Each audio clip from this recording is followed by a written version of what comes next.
Merci maman, merci papa. Sois bénie, femme de Dieu. Que Dieu vous bénisse abondamment. Amen. Père, merci pour ta parole. Ouvre encore notre esprit ce soir et communique-nous la vie et la vie en abondance à travers ta parole. Nous bénissons ton nom. Tout ce que tu vas faire au milieu de nous. Au nom de Jésus. Amen. Voilà. Alors on vient sur notre passage d'hier dans Zacharie chapitre 1. Je vais essayer de gagner du temps ce soir.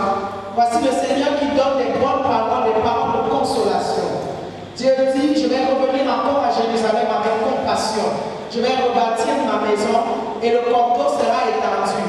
Crie de nouveau et dit, mes vies seront encore en abondance et l'Éternel consolera encore Sion et il choisira encore Jérusalem. Et dans cette atmosphère de gloire, qu'est-ce qu'il voit? 4 corps.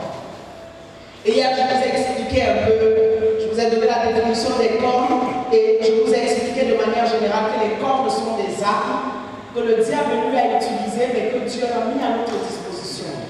Et que Dieu fait de nous des cornes.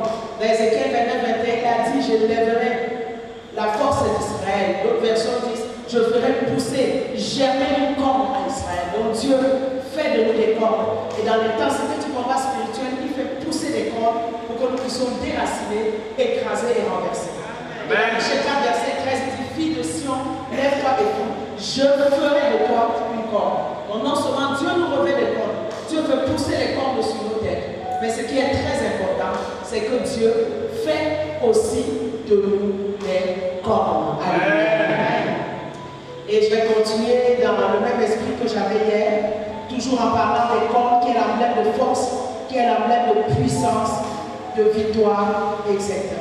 Et ce soir, nous allons voir la première corne. Je ne sais pas si je vais pouvoir faire les deux, mais nous allons au moins voir la première corne au chapitre 2. Alléluia. Je levais de nouveau les yeux et je regardais. Et voici, il y avait un rouleau qui volait. Il me dit, que vois-tu?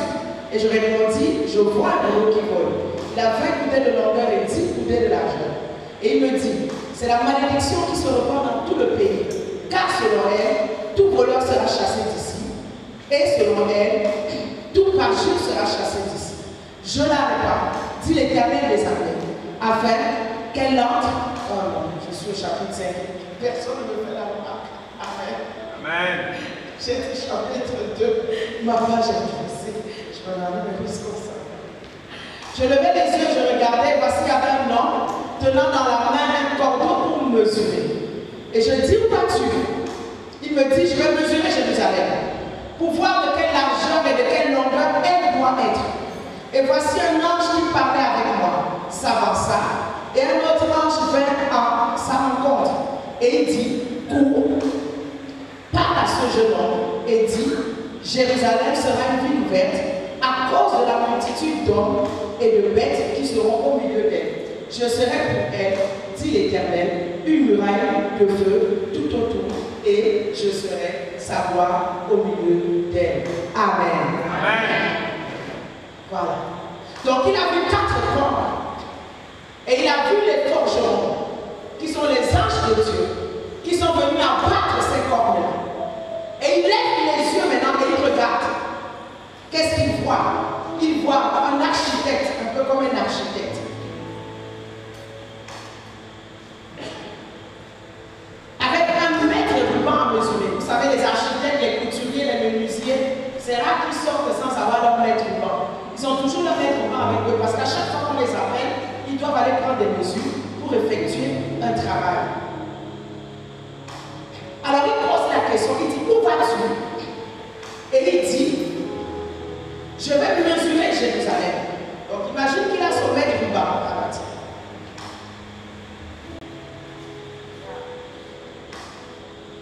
Je vais mesurer Jérusalem. C'est-à-dire, quand tu vas mesurer quelque chose, tu prends. Ça fait longtemps que j'ai quitté le lycée. Ça, c'est mon machin de sport. Tu mesures la largeur. Et j'imagine qu'il prend la longueur. J'imagine qu'il prend la longueur. Il a dit la largeur. La largeur et la longueur. Ok. Alors voilà le Seigneur qui assiste à cette scène bizarre. Et il pose la question, mais tu vas où? Il dit non. Je vais mesurer Jérusalem. Pour voir, lui, pas Jérusalem, c'est toi.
mais jusqu'à un certain point. Quand tu arrives là-haut, quand tu arrives là où tu as limité, il y a une corde qui te tire en arrière et tu reviens au milieu. Tu avances encore jusqu'à un certain point. Quand tu arrives là, ils ont décidé que ta vie doit s'arrêter, tu reviens au milieu. Comme une corde démoniaque qui te pousse, tu restes là. Tu peux bouger. Mais dans le petit cercle qu'on a cherché, dans le petit cercle qu'on a posé pour toi. La corde de la limitation. On met un plafond dans ta vie. Tu ne peux pas réussir. Tu ne peux pas t'élever jusqu'à un certain point. Il y a un plafond qui a été tracé sur ta vie. Quand tu arrives à ce plafond-là, tout s'arrête. Si on t'a limité pour un travail de 20 000 francs par mois, tu verras d'abord que tout ce que tu vas trouver comme travail, ce sera entre 1 000 francs et 19 000 francs. Même 20 000 là, ça va être difficile. Ça va être difficile que tu trouves un travail de 20 000 francs. Dès que même si dans la même boîte, on offre aux gens le même poste, un salaire de 30 000, 50 000, mais toi, on va te donner 20 000 francs. Tu vas essayer de te rebeller, mais parce que tu n'as pas de choix, parce que tu dois quand même manger. N'oublie pas que tu bouges quand même jusqu'à un certain point. C'est pas que tu es totalement étranglé, tu vas quand même accepter le 20 000 francs. Et les autres seront choqués de voir que pour le même poste, pour la même fonction, ils ont 100 000 francs, mais toi, tu as 20 000 francs. Alléluia. Donc c'est ça les limites. Les limites, ce sont des obstacles, des prisons. Ce sont des cercles pour lesquels on a tracé. On a mis des barrières autour de ta vie. On a mis des frontières autour de ta vie. Et on a décidé que tu ne peux pas traverser ces frontières-là. Tu ne peux pas aller plus loin. Alléluia. Et Job le dit très bien au chapitre 13, verset 27. Il dit, pourquoi mettre des pieds dans les cercles? Pourquoi surveiller tous mes mouvements? Pourquoi tracer une limite à mes pas? Tu marches aujourd'hui, mais la corde de limitation s'est levée sur ta vie. Et cette corde te limite à plusieurs endroits. Cette corde te limite dans ta sphère d'activité. Il dit, pourquoi mettre mes pieds dans les cercles? C'est comme si tes pieds sont enchaînés. C'est comme si tes pieds sont mis sous des fers. Tes mouvements sont surveillés. Parce qu'on surveille. Il ne faut pas que tu dépasses la limite qui t'a été assignée. Il ne faut pas que tu sortes du cadre et de la prison qui t'a été assignée. Et des fois dans ta vie de rêve, tu feras des rêves où tu es enchaîné. Tu feras des rêves où tu es emprisonné quelque part. Où on t'a attaché, mais on t'a emprisonné quelque part. Tu essaies de sortir, tu n'arrives pas. Le Seigneur est en train de te montrer qu'il y a une corde de limitation qui s'est levée ou qui est en train de se lever dans ta vie.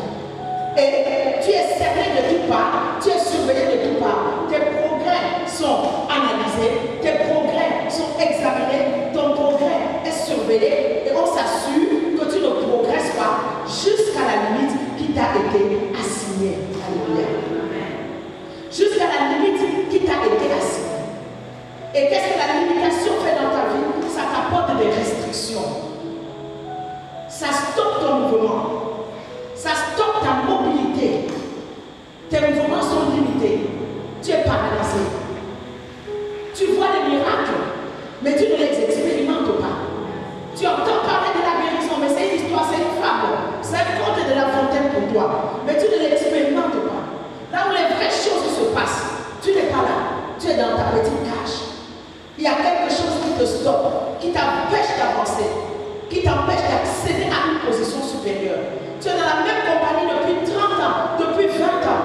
Mais quand c'est le temps de donner la promotion, ils préfèrent aller prendre quelqu'un à l'étranger, qu'ils vont payer plus cher, un salaire d'expatrié, qu'ils vont former, qu'ils vont louer des maisons, qui va leur coûter plus cher. Ils préfèrent aller prendre quelqu'un et mettre au lieu de te donner la promotion. Parce qu'il y a la limitation qui est en train de briller dans ta vie. Ça affecte ta performance, ta qualité de vie, ta position, tes activités. Et le but de la limitation, c'est de te rendre faible, paralysé, impotent, incapable de réaliser quoi que ce soit. Ça fait que tu restes au même niveau. Même si tu avances, il y a un niveau où tu ne peux pas aller plus loin. Alléluia. Amen. Les limitations peuvent être spirituelles. Les limitations peuvent être physiques. Les limitations peuvent être sociales, culturelles. Les limitations peuvent être financières. Les limitations peuvent être maritales. Les limitations peuvent être à plusieurs niveaux. Ça peut se manifester sous forme d'un handicap. Ça peut se manifester sous forme d'une parole, verbale ou non verbale. Ça peut se manifester sur plusieurs façons. Alléluia. Et les gens vont te limiter. La société va te limiter. Les gens de ta famille vont te limiter. Ton école va te limiter. Ton travail va te limiter. Mais écoute-moi bien ce soir. La plus grande limitation, ce n'est pas celle que les gens vont mettre sur toi, mais c'est celle que tu vas accepter dans ton cœur. C'est pourquoi la Bible dit garde ton cœur plus que toute autre chose. Si tu ne gardes pas ton cœur, quand la limitation va commencer à entrer dans tes pensées, tu seras toi-même le premier à confesser. Ah, je suis grosse comme ça. Qui va m'épouser? Oh, j'ai les pieds en X. Oh, j'ai un gros nez. Oh, j'ai les gros bras. Qu'est-ce qu'un homme? Est-ce qu'un homme va me regarder? Amen. Oh, il fut un temps, j'étais comme ça. Je me souviens quand je me suis mariée, tous les dimanches dans l'église, je devais d'abord avoir l'approbation de mon mari. Est-ce que je suis belle? Est-ce que je suis bien habillée? Est-ce que je suis bien habillée? Est-ce que... Bon, il y a des jours quand il était gentil, il disait c'est bien. Il y a des jours quand il n'est pas gentil, il ne me répond pas. Et je passe mon dimanche à me torturer. Qu'est-ce qui ne va pas et tout? Et je vivais dans les complexes. Les limitations peuvent être aussi des complexes. Amen. Et un jour, j'ai dit, j'en ai marre. J'ai pris mon miroir. J'ai dit, miroir, dis-moi qui est la plus belle. Tu sais ce que mon miroir m'a dit? Mon miroir dit, là où tu es, il n'y a pas de deux comme toi sur cette terre. Il n'y a pas de deux comme toi sur cette terre. Donc, comme tu es là, tu donnes. Ce dimanche, je suis sortie avec assurance. Monsieur me demande, c'est comment tu n'attends pas que je dise non. Là où je suis là, je sais qu'il n'y a pas deux femmes belles comme moi sur cette terre. Si tu n'as pas d'assurance en toi, dis-moi, qui aura l'assurance en toi? Tu dois être sûr de Christ en toi. Tu dois être sûr de toi. Et tu dois dégager une assurance, quelque chose de positif autour de toi.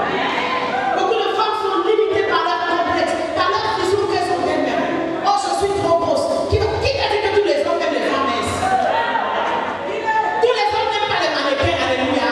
Je suis désolée. Il y a des hommes qui me disent, maman, je veux une femme en chair, une XL. Quand tu es en train de te complexer, qui va m'épouser? Qui va me chercher? Mais il y a une spécialité des grosses là-bas dehors. Qui est en train de chercher? Qui m'enverra la plus grosse? Qui partout? Vous cherchez qui m'enverra la plus grosse? Quand tu es en train de te limiter par tes paroles, laisse les gens te limiter, mais toi-même ne te limite pas. La limitation, c'est celle que toi-même tu acceptes dans ton cœur. Il faut refuser de te limiter. Dis toujours tu es la plus belle, alléluia. Je me souviens un jour de Saint-Valentin à l'église. Saint-Valentin chez nous, c'est les chocolats, c'est les fleurs, et puis bon, bisous, mon mari même, et puis bon, toutes les femmes attendent chez nous là-bas cet événement avec beaucoup d'hardiesse. Bon, et je me souviens Saint-Valentin, toutes les femmes, je les voyais avec les visages, chacune était dépressive. Je dis, c'est quoi? Toi tu as les chocolats, toi tu as les... Bon, toi tu as eu... Non, toi tu as eu... Il dit, maman, toi moi tu as eu les fleurs, toi moi tu as eu les chocolats. Je dis, mes filles, parce que le canapé, on va s'asseoir, on va tous pleurer ensemble. Vous avez besoin des blancs, vous avez besoin des noirs. Congolais, Ivoiriens, Gabonais, Mauritaniens, tous les oiseaux du même plumage. Je crois pas que dans la culture africaine, on leur enseigne à aller couper les fleurs tout le monde. Ils n'ont rien à faire que d'aller couper les fleurs pour passer les fleurs. Couper les fleurs pour venir tout le monde. Là, il dit les mamans, si vous pleurez, vous allez pleurer. On finit avec cette histoire-là. Moi, j'ai entendu les fleurs, mais je n'ai pas tout fait. Alléluia. Il y a des choses dans la vie, il ne faut pas avoir la dépression. Et un jour, je disais, papa me dit, non, pasteur, ce que tu dis n'est pas correct. Moi, quand ma femme a accouché, j'ai acheté un pot de fleurs. Je suis partie à l'hôpital. J'ai dit, chérie. Elle a fait. Elle a dit, c'est pas ça. Tu viens me taper ou quoi? Où sont les bijoux? Où sont les cadeaux? Allez, tout le monde avec les fleurs là-bas. Je dis, ah, ok. Bon, c'est le matérialisme d'aujourd'hui. Qu'est-ce que vous voulez? Les gens vont te limiter, mais toi-même ne te limite pas. Amen. Ça me rappelle Méphibosheth. Le roi d'attaque sa table. À cause de l'alliance qu'il a eue avec Jonathan. Je veux que te bénir. Je veux que tu manges tous les jours à ma table. Oh, un chien mort. Il y en a qui vont pleurer ce soir, mais même si Dieu met la bénédiction là, tu seras incapable d'avancer pour travail. Parce que tu as accepté le cadrage dans lequel on t'a placé. Et toi-même, tu ne veux plus sortir de ce cadrage. Même quand on est venu dire à Jacob, non, puisque il a dit non. Ça veut dire que les chemins s'englater, que je vais descendre dans le séjour des morts. Alléluia. Mais Mephibosheth, un chien mort, il était limité de tous les côtés. Il était handicapé, perdu les pieds. La porte l'avait laissé tomber. Il vivait à l'eau des bas, sans pâturage, stérile. Il n'y avait rien qui poussait à l'eau des bas. Ce n'était que les déserts. Il n'y avait rien de bon à l'eau des bas. Dieu veut le sortir de l'eau des bas pour le faire asseoir à la table du roi. Et lui continue de se voir comme un chien mort. Alléluia. La corde de limitation, lorsqu'elle agit dans ta vie, elle t'empêche d'aller plus loin. Elle t'empêche de bouger. Mais ce soir, le Seigneur veut casser cette corde-là. Au nom de Jésus. Le Seigneur veut casser la corde de limitation. Amen. Le Seigneur veut que tu ailles de gloire en gloire. Le Seigneur veut que tu ailles de progrès en progrès. Le Seigneur veut que tu changes le monde, que tu aies des idées révolutionnaires qui vont apporter quelque chose au royaume de Dieu. Je vais te dire ce soir, quand quelque chose devient un modèle, devient un mode de vie, ça devient une limitation. Ça devient une corde. Il faut la briser. Alléluia. Il faut la briser. Quand ça devient déjà un mode de vie, les problèmes cycliques, tous les ans, année après année, tu vis la même situation. Année après année, tu traverses le même problème. Quand l'année là vient, des fois à la même période, tu traverses la même situation. Non. Ce n'est plus un test, ce n'est plus une épreuve. Sache que ça devient une corde. C'est quelque chose que l'ennemi veut que ça se répète par autre chose.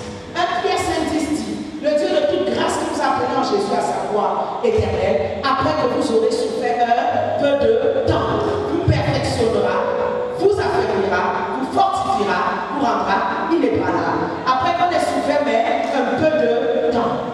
La souffrance perpétuelle qui ne finit pas devient une limitation satanique. Ça devient une pression. Il ne faut pas accepter cela. Amen. 2 Corinthiens 4:17.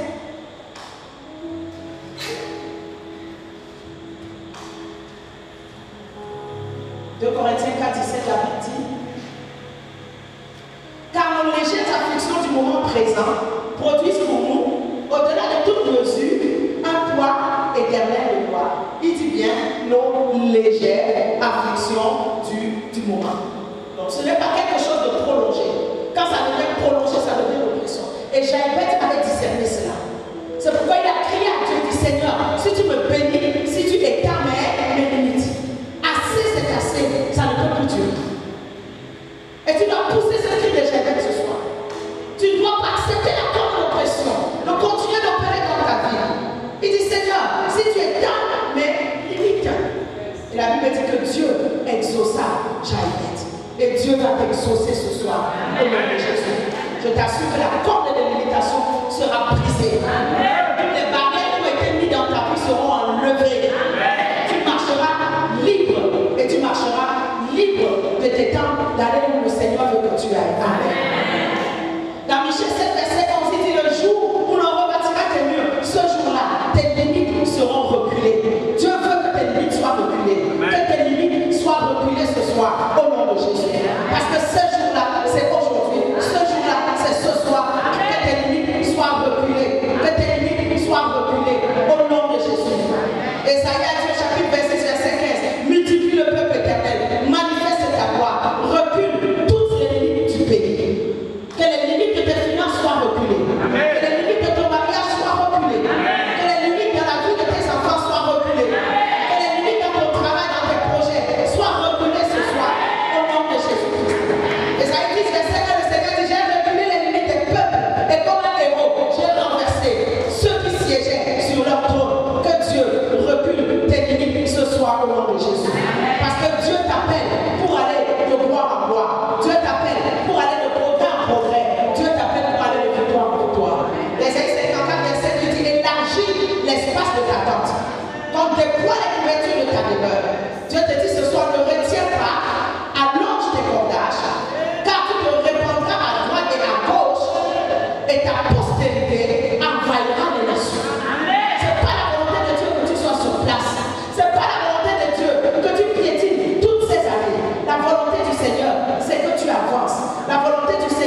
t'étendes. La volonté du Seigneur, c'est que tes limites soient brisées, afin que tu vives la vie que Dieu veut, que tu vives pour toi. Alléluia.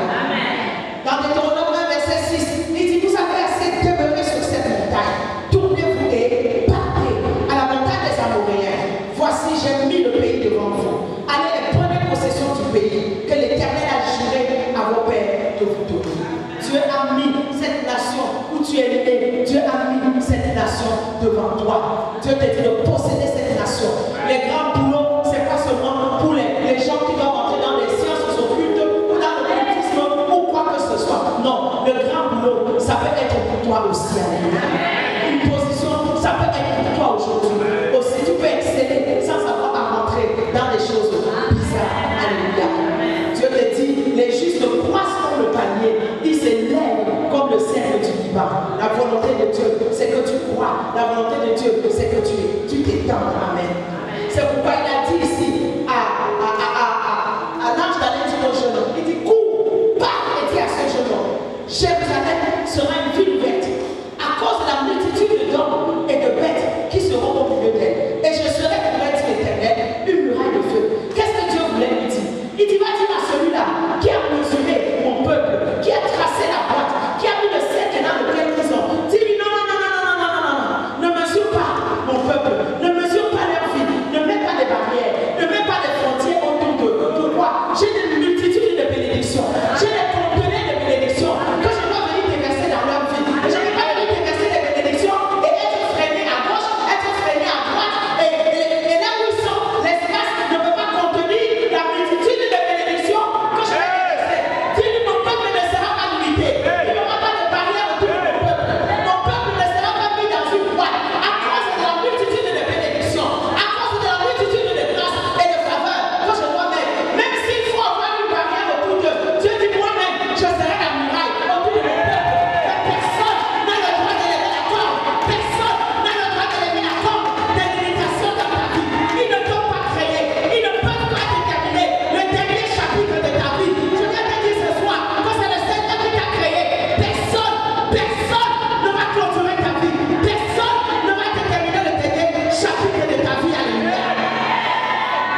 Pénina chante. La Bible dit qu'elle a mortifié. Elle a mortifié. Elle a mortifié. Un jour, Anne a réalisé, si je dois mettre fin à cette corde-là, il faut que je me lève. Et la Bible dit, Anne se leva. Fille de Sion, lève-toi. En cette saison, demande à Dieu de te faire pousser tes cordes. Deviens toi-même une corde et lève-toi. Qu'avant cette fin d'année, ce que tu n'as pas reçu depuis janvier, que Dieu te le libère. Parce que Dieu t'a béni depuis janvier. Il y a des cordes de position qui se tiennent entre la bénédiction et toi pour que tu n'attrapes pas. Mais la Bible dit qu'un jour, Anne se leva. Alors la main s'avait chanté. Anne se leva. Anne a dit non. Assez, c'est assez. Si je ne fais pas quelque chose, cette corde-là va finir par m'achever. C'était déjà assez qu'elle soit stérile. C'était déjà assez qu'elle puissante, elle assiste à son mari qui est maintenant être obligé de prendre une autre femme selon la coutume en vigueur à l'époque pour venir lui donner des enfants. Non, cette femme avait souffert. Quand on lit cette histoire, ça faisait au moins minimum 20 ans et plus que Anne était dans la souffrance. Anne était dans la souffrance. Parce que Pénina est arrivée, elle a donné 10 fils à Elkana. Mais la Bible dit qu'elle lui a donné des fils et des filles. On ne connaît pas le nombre de filles, mais la Bible dit ne vaut-il pas mieux pour toi que 10 fils. Donc il avait 10 garçons. Mais la Bible dit que Pénina lui a donné des fils et des filles. Bon, 10 enfants, prenons minimum 10, on ne connaît pas le nombre de filles. Prenons une bonne femme africaine qui va accoucher à la vitesse de l'éclair, à la fusée. Il y a des mamans là, tu la vois 6 mois après, hein? Elle a accouché 6 mois après, hein? 6 mois après, hein? Voilà. J'étais un peu comme ça, mes enfants, je les ai fait rapidement. Je me souviens, mon professeur à l'université me dit, oh, madame, à chaque fois que je vous vois, j'ai l'impression que vous êtes toujours enceinte. Je dis, bah, alors, bien sûr que je voulais que je fasse. Il faut bien que je donne, je produise mes enfants. Alléluia. Voilà. Donc, même à la vitesse de l'éclair, 10 enfants, ça peut prendre au moins minimum 10 ans. Les plus fuséiques, pour 8 ans. Si tu ajoutes ça, le temps qu'on a épousé Pénina, le temps même qu'Anne est restée au mariage, bon, ça faisait des années. Maman, tu peux souffrir pendant des années. Tant que tu ne décides pas de te lever pour faire quelque chose. Anne se leva dans la petite. Anne est entrée dans le temps. Anne a dit, si je dois battre cette corde, il faut que moi aussi j'aille élever une autre corde. Si tu vas battre les cordes dans ta vie, il faut que toi aussi tu élèves les cordes. L'année dernière, au temps de la Covid en 2020, quand la Covid a commencé dès le mois de mars, Dieu me rappelle une vision que j'ai eue il y a 22 ans, à peu près mon dernier enfant était né. Dans cette vision, je vois les gens qui viennent me chercher. Je leur dis, vous voulez qu'on aille où? Ils disent, non, on s'en va. Comme si c'était la mort. Je leur dis, non, c'est pas le moment. Ça fait 22 ans que je dis. Je ne sais pas, c'est pas le moment. Ils disent, ok, on s'en va. Bon, on vient te chercher quand tu as 49 ans. Je ne connaissais pas tout ce que je connais aujourd'hui du combat spirituel. Je ne sais même pas si j'ai annulé ce rêve-là. Je ne pense pas. Les années ont passé, je me suis de toute façon. À l'époque, il y avait 2 ans, j'avais quoi? 28 ans. Oui. Si on te parle de 49 ans, c'est quoi? Le temps est passé. Mais au mois de mars, je m'apprêtais justement à venir ici au Gabon. J'avais déjà oublié l'histoire de Covid a commencé. J'ai pu bouger. Rester sur place, Dieu commence à me regarder. Dieu commence à me montrer des visions qui me perturbent. Je dis, ce que Dieu me montre, je ne comprends pas le sens, mais je sais que c'est pas bien. Et quelque chose me dit que mais, cette année, tu as 49 ans. Et je pense à cette vision que j'ai faite il y a longtemps. Et je sursaute.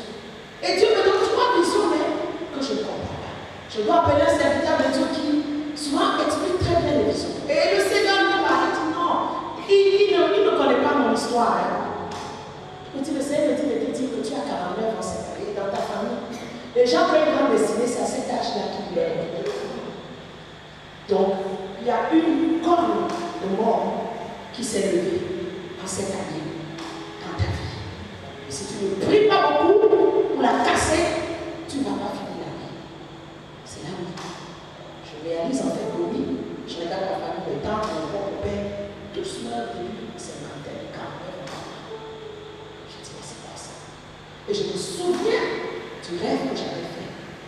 réalise qu'en fait, c'est Dieu qui m'avait déjà parlé, mais je n'avais pas compris. Et je n'avais pas le choix. J'ai commencé à prier, on était au mois de mars, après mon anniversaire, c'est le 31. J'avais à peine 2 mois. J'ai prié, j'ai appelé les enfants, j'ai appelé mon mari, je leur ai expliqué. Je leur ai dit, rien ne va m'arriver. On va prier. On a beaucoup prié. Et Dieu m'a dit, toi-même, tu vas te lever 3 cornes pour combattre la corne de mort qui s'est levée contre toi. Tu vas choisir 3 serviteurs de Dieu à qui tu vas aller faire des semences. Chaque semence représentera une corne. Chaque semence représentera une corne. Chaque semence représentera une corne. Et Dieu dit, moi-même, je combattrai. Amen. Je demande au Seigneur comment prier. Quelle est la direction que tu me donnes? Je vais devant ma bibliothèque. Je regarde, j'ai plein de livres. Le Seigneur me dit, je vais lire un livre. Je crois même là-dedans, de Rebecca Brown. J'avais acheté ce livre. Je l'avais lu la première fois, mais je rigolais plus quand je le lisais parce que Rebecca Brown, elle aimait beaucoup les animaux, elle parle toujours de ses chats. Et dans le livre, elle expliquait comment il y avait les anges gardiens de ces chats, comment quand un chat mourait, il était triste, comment l'ange gardien est venu, j'aurais dû protéger le chat. Alors j'étais en train de rigoler, j'avais les pieds en l'air, j'ai déposé le livre. Dieu me dit, reprends le livre, je le prends. Là, je ne lis plus le livre en rigolant, mais je vois maintenant le mystère des anges, comment les anges font, comment les anges opèrent. Ce livre-là, c'est plus pour le mystère des anges. Et tout, et je réalise qu'à notre naissance, Dieu nous a donné des anges gardiens. Et elle explique. Et Dieu me dit, demande-moi seulement d'envoyer les anges qui vont combattre pour toi. Et va priver de toi comme. On a lu ici que Dieu a envoyé des forgerons, n'est-ce pas? Et les forgerons, ce sont des anges. Il y a des combats où l'intervention des anges est nécessaire. Mais c'est Dieu lui seul qui peut les envoyer au travail. Alors j'ai appelé 3 collègues, j'ai dit écoute, voici, j'aimerais que tu pries pour moi. Le Seigneur m'a donné l'ordre, 3 personnes, j'ai confiance en toi, je sais que tu es un homme de Dieu, je sais que tu pries pour notre frère qui nous a mis en contact, il est témoin de l'histoire. Mais je n'ai jamais fait autant MoneyGram et Western Union de ma vie. J'étais dans mon téléphone, clic, clic, clic, clic, $1000, clic, clic, clic, clic, $1500. Je ne sais pas qui à côté m'a fait la remarque, mais maman, beaucoup d'argent comme ça, j'ai dit beaucoup d'argent comme ça, mais si je me aujourd'hui, l'argent là, qui va rester marché. J'ai dit c'est beaucoup d'argent, il faut que je vive là, il faut que cette corde de réclamation soit cassée là. Je ne peux pas être apôtre, pasteur dans ma famille et je meurs comme les autres meurent, il y a quelque chose qui ne va pas. Je ne peux pas mourir comme les autres meurent. La Bible dit que nous sommes des dieux. Je dis quelle honte. On entend dans la famille que les forces vont réclamer les autres, les païens, ceux qui ne priaient pas. Une grande servante de Dieu. Ces mêmes forces sont venues. Je dis non, ça ne peut pas se faire. Alléluia. Ah ben je suis passé à la caisse, tchiki tchiki tchak, on y prend tchiki tchiki tchak, western, tchiki tchiki tchak. Et tu sais quoi? Oh Dieu est extraordinaire. Amen. Dieu nous a montré des anges géants, géants, qui entraient dans la famille, qui cassaient la chaîne de la mort. Amen. Qui cassaient la chaîne de la mort sur ma vie. Et pas seulement sur moi, parce que les réclamations, ça englobe souvent. Qui cassaient la chaîne de mort sur mes enfants. Je ne savais pas que les mêmes réclamations étaient déjà sur mes enfants. Cassé, cassé, cassé. 3 personnes ont vu des anges. On a vu des anges qui sont venus intervenir. J'ai traversé les 49 ans sans. Bon, n'empêche que cette journée-là, la veille, là, entre les 48 et 49, bon, les enfants sont allés dormir. Maman, tu n'es pas dormi. J'ai dit, bon, minuit là, va bientôt sonner, il faut que je sois venu. Essaie de venir me chercher là. J'ai traversé les 49 ans. J'ai dit, youpi, tout est fini. Amen. 50 ans m'attendaient cette année. Et là, 50 ans, là, c'est l'âge fatidique là. J'ai dit à Dieu, tu as mangé mon argent. Je n'ai même plus d'efforts à faire. Je n'ai même plus d'efforts à faire. J'ai traversé comme ça. J'ai aidé 3 corps qui ont cassé la corde de la mort. Amen. À entrer dans le temple, On a compris qu'il y a des batailles. Quand tu te trouves là, tu n'as pas le choix. Elle dit à Dieu, si tu me donnes un enfant, si tu me donnes un fils, si tu te souviens de moi, je te le redonnerai. Je te le consacrerai tous les jours de sa vie. Waouh! Elle venait de vivre une grande immense. Des fois, tu es là, oh, j'ai prié, Dieu ne m'a pas répondu. Dans tes prières, tu vois tes intérêts à toi. Mais sache aujourd'hui, ce soir, Dieu aussi a ses intérêts à lui. La bénédiction qui descend du ciel, Dieu veut savoir, ça va te profiter, lui aussi, qu'est-ce qu'il va manger là-dedans. Anne, au début, venait l'enfant parce que les filles sont l'héritage de l'Éternel. Mais à force de conquérir et de tout ce qu'elle a entendu, elle ne voulait plus un enfant parce que les filles sont l'héritage de l'Éternel. Anne voulait aussi un objet de vantardise, quelque chose qu'elle allait se vanter, qu'elle allait parader. Oh, Béni, écoute, moi aussi j'ai accouché, moi aussi j'ai accouché. Pendant ce temps, Dieu voulait un prophète. Elle voulait un objet de vantardise, Dieu cherchait un prophète. Elle voulait un objet de vantardise, Dieu cherchait un prophète. Et un prophète du calibre de Samuel ne pouvait pas grandir dans la maison de Pénina. Et Pénina allait mettre le poisson dans son bidon. Anna, elle avait une grosse robe. Elle dit, si tu me le donnes, je ne vais même pas couper un homme. Je ne vais même pas prendre un petit cheveu en souvenir. Je le prendrai et je viendrai te le déposer au temple. Et la corne que Anna a combattu. Et Dieu l'a exaucé. Je me souviens, je prêchais ce message à Paris. Et j'avais demandé aux femmes qui n'avaient pas encore accouché de venir en avant. Et elles sont venues. La femme du pasteur, elle venait le plus temps. Et il y avait une femme qui était, dès que j'ai dit ça, elle est sortie. Elle a rigolé. Elle a commencé à rigoler. La femme me dit, mais maman, viens, maman, elle est en train de laissez-moi vos histoires. Je ne suis pas dedans. Oh, j'ai tant prié, j'ai tant semé, j'ai tant fait ci, j'ai tant fait ça. La dame lui dit, mais maman ne sait jamais. Chaque personne a sa place. On ne sait jamais.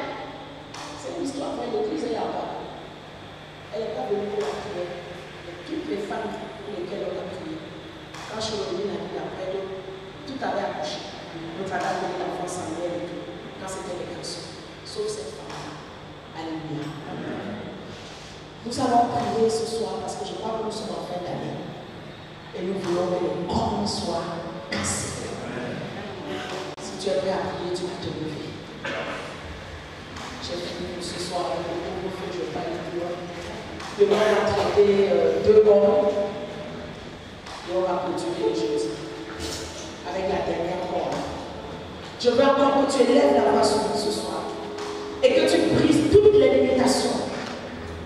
La Bible dit à Isaïe 49, verset 7, il est venu dire à ceux qui étaient captifs, sortez. Et à ceux qui sont dans les ténèbres, passez. Je veux que tu te secoues ce soir.